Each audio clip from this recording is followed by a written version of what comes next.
안녕하세요.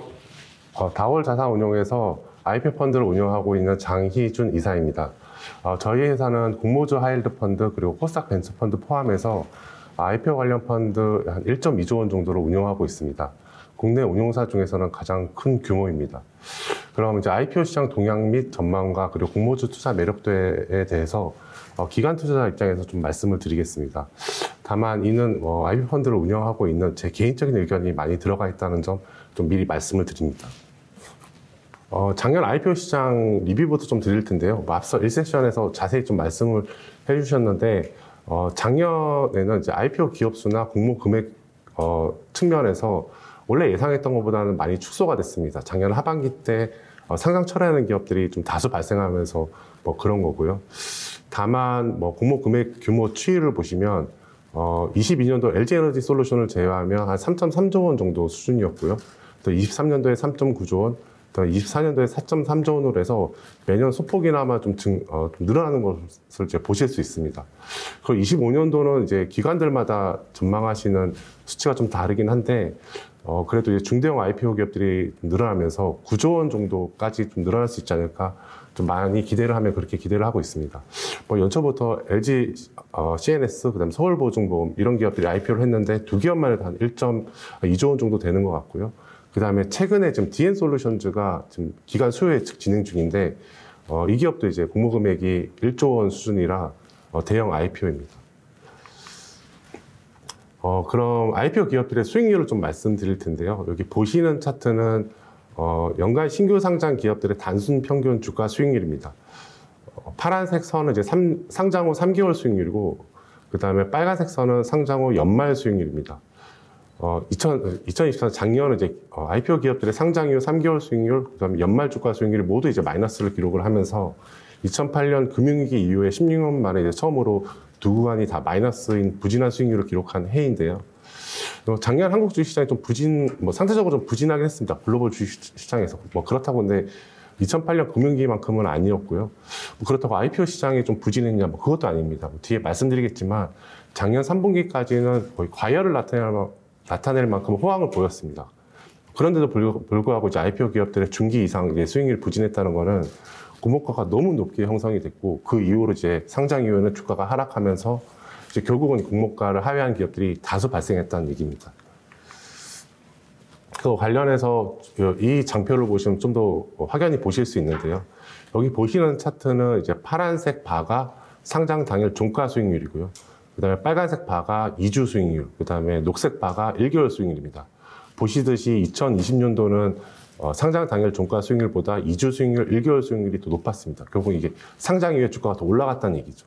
하지만 21년부터는 바 차트가 우하향하는 모습을 보실 수 있습니다. 그래도 23년까지는 3년 동안은 각 구간별 수익률 차이가 크지 않았습니다. 하지만 작년 24년을 보시면 상장 당일 종가 수익률이 42%로 그렇게 나쁘진 않았는데 2주 수익률은 16%로 크게 떨어지고요. 그다음에 1개월 수익률은 거의 공모가까지 떨어지면서 떨어지게 됩니다. 그리고 앞서 보셨던 대로 3개월 수익률, 그다음에 연말 종가 수익률은 이제 마이너스를 기록을 하게 됩니다. 그래도 좀 다행스러운 점은 2025년 현재까지는 그래도 바 차트가 우하향이긴 하지만 그 각 구간별 수익률 차이가 많이 줄어든 것을 보실 수 있습니다. 뒤에 말씀드리겠지만 25년도 IPO 시장은 그래서 이제 다시 건전해지고 있다, 이렇게 말씀드릴 수 있을 것 같습니다. 이런 현상, 좀 문제점 등을 이제 금융당국도 인식을 해서 연초에 IPO 제도 개선을 발표를 하게 되는데요. 그 관련한 자세한 내용은 이제 3세션에서 자세히 말씀을 해주실 거고요. 근데 이번 제도 개선 변화가 기관 투자자들한테는 굉장히 좀 중요한 변화입니다. 그거 관련해서 뒤에 좀 짧게나마 좀 말씀을 드리겠습니다. 그럼 최근에 IPO 시장, 특히나 작년 IPO 시장이 좀 문제점이 많았었는데 그걸 이제 시기별로 좀 나눠서 좀 말씀을 드리겠습니다. 여기 보시는 기업들은 이제 23년 말에서 24년 초에 IPO한 기업들인데요. 위에 보시는 차트에 이제 굵은 바가 이제 그 공모 밴드를 나타냅니다. 그리고 빨간색 동그라미가 공모 확정가를 나타냅니다. 그러니까 맨 앞에 보시는 KNS라는 종목은 이제 빨간색 동그라미가 105%니까 밴드 상단 보다 이제 5% 높은 가격에서 공모가가 결정됐다는 얘기고요. 그다음에 밑에 보시는 차트는 상장 당일 종가 수익률을 나타냅니다. KNS는 이제 300%라 상장 당일 최상단 수익률을 플러스 300%로 마감했다는 얘기고요. 이 시기 때 7개 종목 IPO 중에 5개 기업이 플러스 300%를 기록을 하면서 IPO 시장에 대한 관심이 좀 높아지는 시기가 됩니다. 뭐 이런 또 계기가 있었는데요. 23년 6월 말부터 시행된 이제 신규 종목 상장일 가격 변동폭 확대 제도입니다. 이 제도가 시행되기 이전에는 상장 당일날 최대 수익률이 160%로 그때 당시에 유행했던 단어가 이제 따상이었습니다. 근데 이 제도가 개선된 이후로는 최대 수익률이 300%까지 확대가 되면서 IPO 기업에 대한 단타 매력도가 높아졌습니다. 다만 이 제도가 시행된 직후에는 종가 기준으로는 이제 가격 제한폭까지 상승한 기업들이 나타나지 않다가 앞서 보셨던 대로 23년 12월부터 일부 기업들이 이제 그런 플러스 300%를 기록하는 종목들이 나타나면서 IPO 시장이 크게 주목받는 계기가 되었습니다. 그러면서 이제 공모주 펀드 설정액도 증가를 하게 되는데요. 왼쪽에 보시는 차트는 이제 매년 연말 기준 IPO 펀드 설정액입니다. 21년 말은 22년 초에 이제 LG 에너지 솔루션 IPO를 앞두고 크게 증가했던 시기이고요. 그 이후로는 22년 말, 23년 말에 이제 IPO 펀드 설정액은 감소를 하게 됩니다. 하지만 오른쪽 차트를 보시면 이건 24년 1월부터 매월 기준 이제 IPO 펀드 설정액인데요. 23년 말부터 이제 IPO 시장에 대한 관심이 높아지면서 24년 상반기 때 IPO 펀드 설정액이 급격하게 증가를 하게 됩니다. 그리고 중반 이후로는 다시 감소하는 추세를 보이고 있기는 하는데요. 그러면서 24년 상반기 때 IPO 시장 호황을 맞이하게 되는데 여기 보시는 위에 차트를 보시면 빨간색 동그라미가 파란색 바 위에 대부분 다 위치했다는 걸 보실 수 있습니다. 한 2개 종목 정도가 이제 밴드 상단에 위치해 있고요. 그리고 이제 밑에 수익률을 보시면은 상장 당일 종가 수익률이 전부 다 플러스를 기록을 한 시기입니다. 100% 이상 수익률을 기록한 종목들도 다수 나타나고요. 다만 이 종목들이 상장 당일 종가는 높게 이렇게 끝났다가 그 이후로는 이제 주가가 이제 하락을 하면서 나중에는 공모가를 하회하는 기업들도 또 다수 발생했던 것이 사실입니다. 그리고 여기 나와 있는 기업들은 작년 7월부터 10월 말까지 신규 상장한 종목들입니다. 일부 기업, 한 2개 기업 정도만 이제 밴드 하단에서 공모가가 결정이 됐고, 한 종목이 밴드 하단 이하에서 가격이 결정되긴 했지만, 대부분은 이제 밴드 상단 혹은 그 이상에서 가격이 결정됐습니다. 하지만 밑에 이제 수익률을 보시면요. 한 종목 빼고는 플러스 100% 이상 기록한 종목이 하나도 없습니다. 또, 마이너스 수익률을 기록한 종목들도 일부 좀 있고요. 하지만 그 마이너스 기록한 종목들도 장중에는 플러스 구간을 형성을 하다가 결국에 종가에 이제 마이너스로 끝난 종목들이 대다수여서 IPO를 받은 펀드들이나 투자자분들은 그래도 이제 플러스 구간에서 차익 실현을 하고 나올 수는 있었습니다. 하지만 이제 작년 10월 말부터는 시초가부터 마이너스를 기록한 종목들이 다수 발생하면서 IPO를 받은 펀드들이나 투자자분들이 결국 손실 구간에서 팔 수밖에 없는 이렇게 수익률이 마이너스를 기록한 시기인데요. 그리고 이 시기 때 그 공모가를 보시면 초기에는 밴드 상단 이상에서 결정되다가 여기 노모스부터는 밴드 내로 들어오더니 그다음에 SKM, MOT처럼 밴드 하단 이하에서 결정된 기업이 그 이후로도 다수 나타나고 있습니다.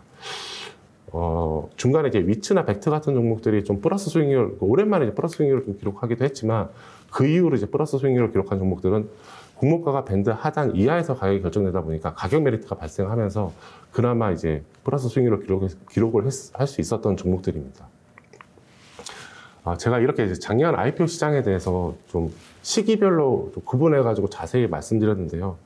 그렇게 말씀드렸던 이유가 IPO 시장도 이제 사이클이 있다는 걸 좀 말씀을 드리고 싶었습니다. 여기 보시는 대로 IPO 시장이 안 좋았다가 이제 회복하는 시기가 국면에 들어서면요.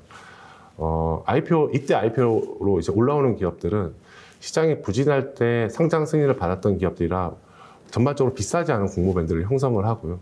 공모가도 합리적으로 결정이 되면서 높은 수익률을 기록하는 IPO 기업들이 이제 나타나는 시기입니다. 이에 따라서 IPO에 대한 시장 관심이 이제 증가하는 시기이고요.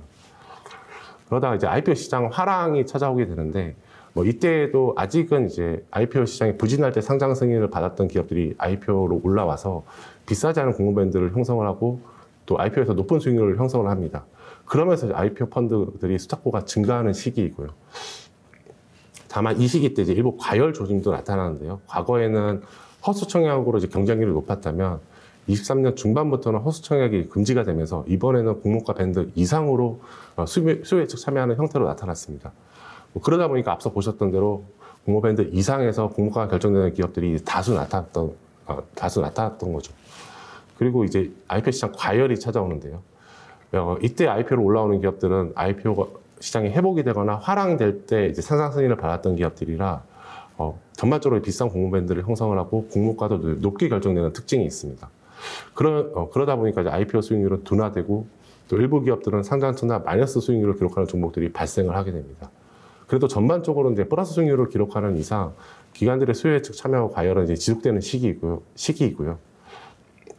그리고 이제 IPO 시장 불황이 찾아오게 되는데 이제 이 국면에서는 IPO 수익률은 부진하고 또 마이너스 수익률을 기록하는 기업들이 속출을 하게 됩니다. 그러다 보니까 기관들은 수요 예측 참여를 신중을 기하게 되니까 선별적으로 IPO에 참여하거나 참여 시도 가격을 많이 낮춰서 참여를 하게 됩니다. 그러면서 공모가는 전반적으로 낮아지게 되고요. 그리고 밴드 하단 이하에서 가격이 결정되는 기업들을 일부는 이제 상장 철회하는 기업들도 나타납니다. 이게 이제 24년 말부터 올해 초까지의 시기입니다. 예, 바로 또 말씀드리겠지만 지금 국면은 다시 IPO 시장이 회복하는 시기입니다. 그래서 이제 IPO 투자에 대해서 좀 적극적으로 고려해야 되는 타이밍이 왔다. 저는 이렇게 생각을 하고 있습니다. 여기 보시는 종목은 올해 IPO한 종목들인데요. 수익률 보시면은 초반에는 이제 그 마이너스 수익률을 기록한 종목들이 대다수인 걸 보실 수 있습니다. 그러니까 작년부터 이어져온 IPO 시장 불황을 나타내는 거고요. 다만 한 가지 특징, 앞서 1세션에도 말씀을 주셨지만 올해의 특징 중에 하나는 공모가가 밴드 상단 이상에서 결정된 기업이 하나도 없다는 겁니다. 대부분 공모 밴드 내에서 가격이 결정되거나 혹은 밴드 하단 이하에서 결정이 됐다는 겁니다. 이거는 이제 그 IPO 시장 불황을 겪은 영향도 있지만 기관들이 약간 자정 노력도 있었습니다. 그리고 아직 IPO 시장 제도 개선이 시행 전이지만 이게 지금 선반영하고 있는 게 아닌가라는 저 개인적인 생각도 하고 있습니다.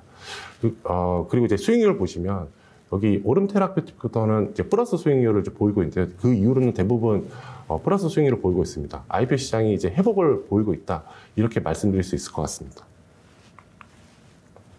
여기부터는 올해 상장한 종목들의 주가 추이인데요. 빨간색 선이 이제 주가 추이이고 빨간 선에서 맨 앞에 동그라미가 이제 시초가를 나타냅니다. 그리고 회색 영역이 공모 밴드를 나타내고요. 그 다음에 파란색 굵은 선이 이제 공모가를 나타냅니다. 위에 세 종목은 이제 IPO 시장 불황을 좀 나타내고 있고요. 시초가나 그 이후 주가가 공모가를 좀 계속 하회하는 모습이고, 다만 이제 밑에 세 종목은 시초가나 뭐 상장 이후 주가가 한동안 공모가를 상회해서 이렇게 형성되는 모습이라 약간 IPO 시장 회복 조짐을 좀 보이고 있는 거고요. 다만 이제 연초 이후로 그 대형 IPO로 기대를 많이 모았던 LG CNS가 시초가부터 마이너스로 시작을 해서 그 이후로 공모가를 한 번도 회복하지 못하는 모습을 보이고 있습니다. 이 LG CNS가 사실 IPO 당시 때 약간 고가 논란이 좀 있었습니다. 근데 결국에 이제 그 밴드 상단으로 가격이 결정이 됐고요. 그리고 상장 이후에는 약간 뭐 대형주이긴 하지만 시장에서 좀 소외를 받는 모습을 보이고 있습니다. 만약에 이 LG CNS IPO 당시 때 공모밴드 상단이 아니라 공모밴드 하단에서 가격이 결정됐었다면 지금과는 좀 다른 모습이지 않았을까 하는 좀 아쉬움이 드는 종목입니다.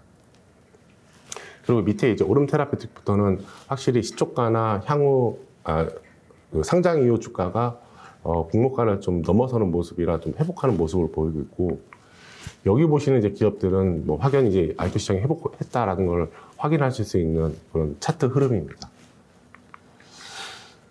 그리고 여기 종목들이 이제 3월 중순 이후로 신규 상장한 종목들인데, 아시다시피 이제 최근에 뭐 트럼프 관세 영향으로 전 세계 주식시장 또 국내 주식시장이 다 급락한 상황에서 이 종목들도 상장 이후에는 그 공모가를 하회하거나 이게 주가 흐름이 좋지 못합니다.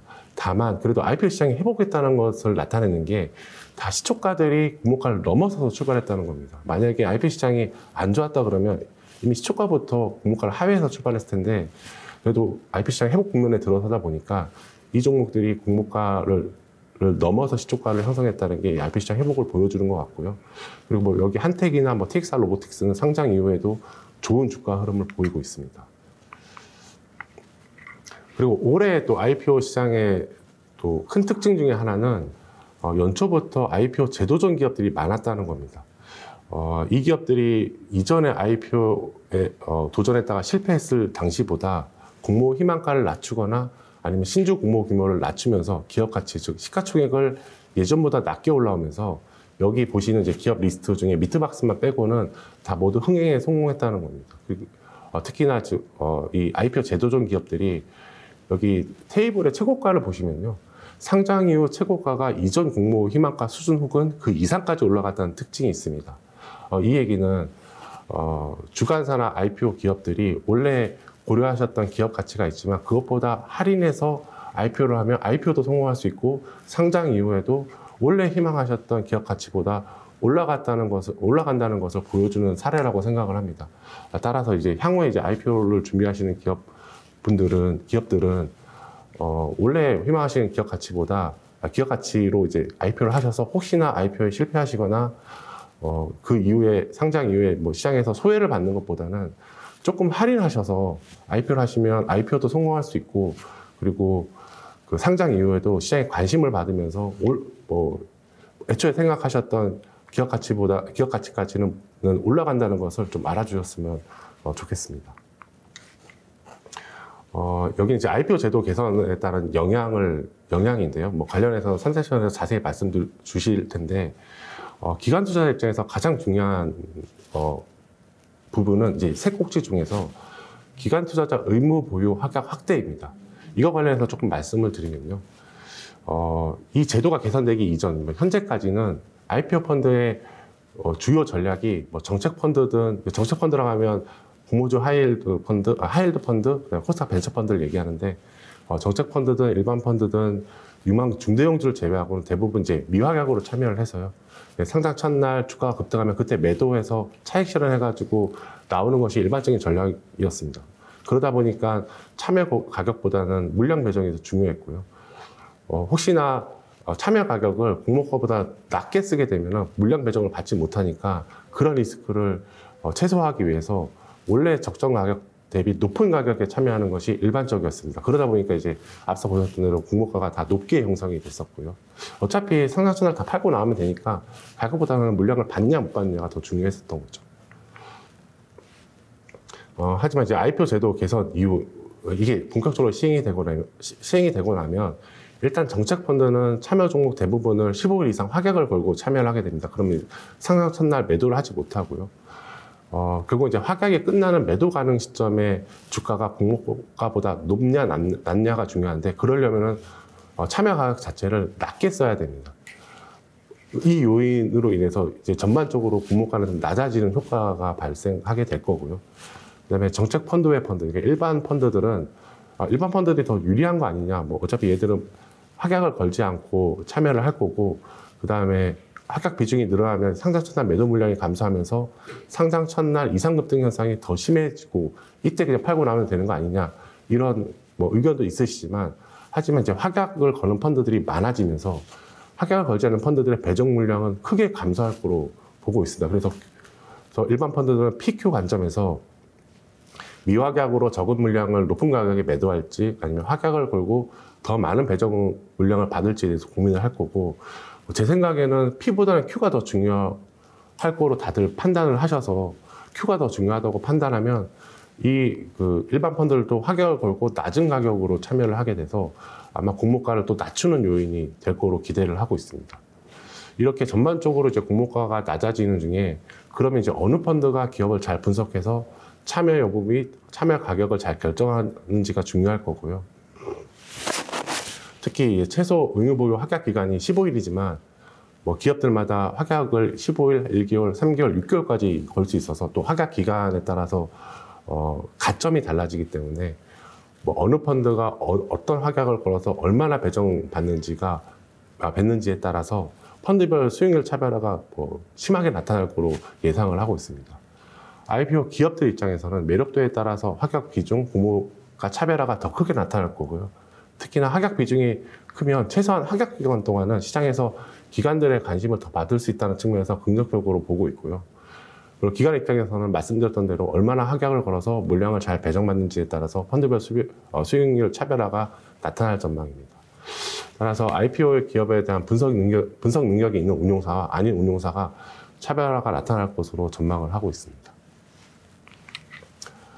다음은 올해 혹은 내년, 향후에 IPO할 기업들을 좀 말씀드리면서 이거를 뭐 제가 생각하는 유망 섹터 중심으로 해서 말씀을 드리겠습니다. 지금 뭐 전 세계에서 가장 핫한 분야는 이제 AI입니다. 뭐 트럼프 관세 이후로 AI 관련 기업들이 뭐 주가 조정을 많이 받기도 했지만요. 그래도 AI는 아직 뭐 지극히 초기 단계이고 폭발적 시장 성장이 나타나는 그런 분야입니다. 현재는 뭐 AI가 반도체 sek터 그리고 일부 소프트웨어 섹터에만 좀 영향을 미치고 있지만 점진적으로는 전 부문에서 크게 영향을 미칠 것으로 기대를 하고 있고요. 여기 나와 이제 멀티모달이 텍스트뿐만 아니라 촉각, 후각, 바이오, 영상 뭐 이런 데이터 처리까지 가능해지면서 광범위한 영향을 미칠 거라고 예상을 하고 있습니다. AI 관련 기업은 이제 당분간 이제 프리미엄을 받으면서 신규 상장할 전망이고요. 그리고 상장 이후에도 이 종목들은 이제 시장에서 크게 주목을 받으면서 긍정적인 주가 흐름을 보일 것으로 기대를 하고 있습니다. 다만 이제 AI를 표방하면서 신규 상장하는 기업들이 이게 진짜 AI인지 아닌지는 잘 구분을 해야 될 필요가 있을 것 같고요. 여기 나와 있는 기업 리스트는 뭐 추천 종목은 아니고 향후 IPO 기업들 중에 AI 관련 기업들입니다. 참고로만 해주시길 바라고요. 그리고 AI와 함께 또 올해 가장 주목받은 산업은 이제 로봇 산업입니다. 특히나 연초부터 휴머노이드 로봇이 이제 각광을 받고 있고요. 뭐 지난 주말에는 또 중국에서 휴머노이드 로봇 마라톤 대회가 열렸다고 하는데요. 이 휴머노이드 로봇 산업을 포함해서 AI 로봇 시장은 이제 크게 성장할 전망이고 기술 발전도 급격하게 이루어질 것으로 기대를 하고 있습니다. 다만 이제 아직 로봇 관련한 기업들 중에 IPO 예정으로 가셔야 되는 기업들이 많지는 않습니다. 그래도 이제 기업 수는 점진적으로 늘어날 전망이고요. 다만 상장 이후에는 이제 로봇 기술 평가 제대로 이루어지면서 또 로봇 기업들 사이에서도 주가 차별화가 나타나지 않을까 이렇게 예상을 하고 있습니다. 그리고 이제 IPO에서 가장 중요한 섹터를 하나를 꼽아라 그러면 헬스케어 바이오 섹터입니다. 매년 높은 비중을 차지하고 있고요. 2020년 코로나 때는 30% 비중을 차지하기도 했었는데 뭐 그 이후로 10%대로 다 낮아지긴 했지만 24년도는 다시 이제 20% 이상으로 비중이 회복하는 모습을 보이고 있습니다. 25년도 올해에도 헬스케어 바이오 업종은 IPO 시장에서 뭐 굉장히 중요한 업종이 될 전망이고요. 다만 과거에는 이제 헬스케어 바이오라고 하면 대부분 다 프리미엄을 가지고 신규 상장을 했습니다. 하지만 이제 IPO 기업들이 많아지고 또 최근에는 투자자분들이 많은 정보와 지식을 가지고 투자를 하시다 보니까 그 프리미엄을 많이 줄어든 모습입니다. 따라서 헬스케어 바이오 업종도 잘 선별해서 IPO에 참여해야 할 것으로 보이고요. 여기 기업 리스트도 추천은 아니고 향후 IPO할 기업들 중에 헬스케어 바이오 업종만 따로 분류해서 리스트업 한 겁니다. 참고만 해주시기 바라고요. 그리고 올해는 이제 앞서 말씀드렸던 대로 중대형주 IPO가 많아지면서 공모 금액 규모가 많이 증가할 것으로 기대를 하고 있는데요. 연초에 LG CLS, 서울보증보험, 또 최근에는 DN솔루션즈 이런 기업들이 지금 IPO를 하거나 IPO를 이미 했는데요. 향후에는 이제 메가존 클라우드, 채비, 리벨리온 이런 대형 종목들이 IPO 할 것으로 보입니다. 이 세 종목은 올해 안에 IPO를 하지 않을까 기대를 하는 종목이고요. 그다음에 여기 빗썸, SSC닷컴 같은 경우에는 빠르면 올해, 늦으면 내년 정도에 IPO를 하지 않을까 기대하는 종목입니다. 그리고 여기 나와 있는 5개 종목 말고도 중대형 IPO 기업들이 또 많을 것이기에 그런 것들은 잘 분석해서 잘 투자를 해야 될 것으로 보입니다. 그리고 여기 나오는 기업 리스트는 이제 최근에 상장 심사 승인을 받았거나 청구서를 접수한 기업들입니다. 조만간 IPO 일정이 나올 기업들이고요. 단기적으로 좀 봐주시면 될 것 같고요. 그리고 여기 기업은 아직 청구서를 접수하지 않은 기업인데 뭐 올해나 내년도에 IPO를 하지 않을까 예상하는 기업들입니다. 다만 이제 IPO를 투자 포인트로 해서 투자하시는 뭐 장외에서 거래하시는 분들은 뭐 이들 종목들 중에 또 IPO를 안 할 종목들도 있어서 그런 것들은 잘 구분해서 좀 투자를 해주셔야 될 것 같습니다. 이상 그 IPO 시장 동향 및 전망 그리고 공모주 투자 매력도에 대해서 말씀을 드렸는데요. 작년 IPO 시장이 호황도 겪고 불황도 겪었고 또 많은 문제점도 나타났습니다. 하지만 IPO 시장, IPO 사이클상 지금은 회복 국면에 들어섰다고 판단을 하고 있습니다. 그래서 좀 적극적으로 IPO 투자를 해도 되는 게 아닌가 이렇게 감히 말씀을 드리고요. 연초에 이제 금융당국에서 발표한 IPO 시장 제도 개선도 시장을 좀 더 건전하게 만들 수 있고 또 긍정적으로 만들 수 있어서 이 점 또한 IPO 투자에 도움이 될 것으로 보고 있습니다. 그럼 제 발표를 이상 마치겠습니다. 감사합니다.